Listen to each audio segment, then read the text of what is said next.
All right, it is 9:08. More than a dozen medical officers and infectious disease doctors from throughout the region this morning are called in to talk about the most severe surge of COVID-19 illnesses during this pandemic since it started. Yeah, the doctors say increasing numbers of critically ill COVID patients in hospitals are now affecting access to health care for everybody.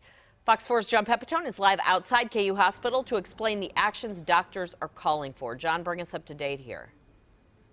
Well, it's a pretty bleak picture that they're painting, Kim. You know, doctors now are calling for emergency declarations in both the state of Kansas and the state of Missouri to open the door for federal aid that would bring staffing, facilities, and other assistance to help care for a surging number of COVID patients that they say just aren't receiving proper care right now.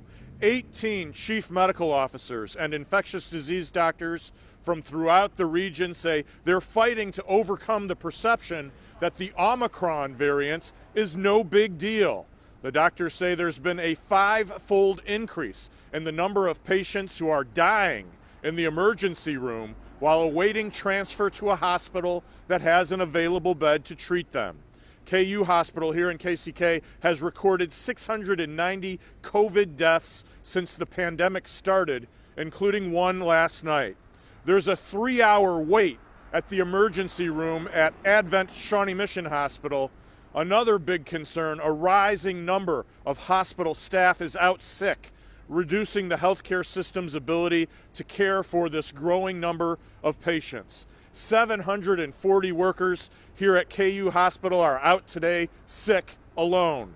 This continues to be a pandemic of the unvaccinated, with about 90%, 9 out of 10 of those hospitalized are unvaccinated. Nearly all of those receiving intensive care and on ventilators are not immunized.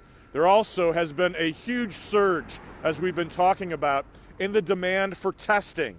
University Health, which is formerly known as Truman Medical Centers, says it gets 1,000 calls a day now for COVID tests. The hospital performs 450 tests a day, and it says it has the shocking number, 35% of those tests are coming back positive. Now, the same is true of COVID tests that are taking place everywhere from Emporia to Manhattan, a positive test rate of more than 30%. In Salina, the hospital says it has had 15 COVID deaths just in the month of December. That's one death every other day with no end in sight. Now, these doctors say they know that a mask mandate would help, but they're a little dejected about it. They say there's no political willpower to bring back masks. They're focusing on these state emergency declarations, which would allow hospitals to start caring for more patients than they're licensed for. They say that would help, and it would allow the limited staff that is working to perform other roles that are outside what they've been trained to do or outside their specialties. Finally, without a mandate, one doctor said bluntly, and I want to quote him, he says, "Wear masks, do it now. Waving the flag of personal choice is prolonging the pandemic," unquote. Nick, Kim? Well, John, it sounds like hospitals may be on the verge of crisis care. And I think that's the term that they use. I don't know if they're yet, but it sounds like they're getting close, right, John? Yeah, they talked about that, Nick. Crisis care, of course, means you triage patients. You decide who will die in order that someone else may live. And they say they are very close to implementing those sorts of measures, which you usually see in wartime, where you decide that in order to give Nick an opportunity to live, I've got to let Kim die from COVID-19. Golly.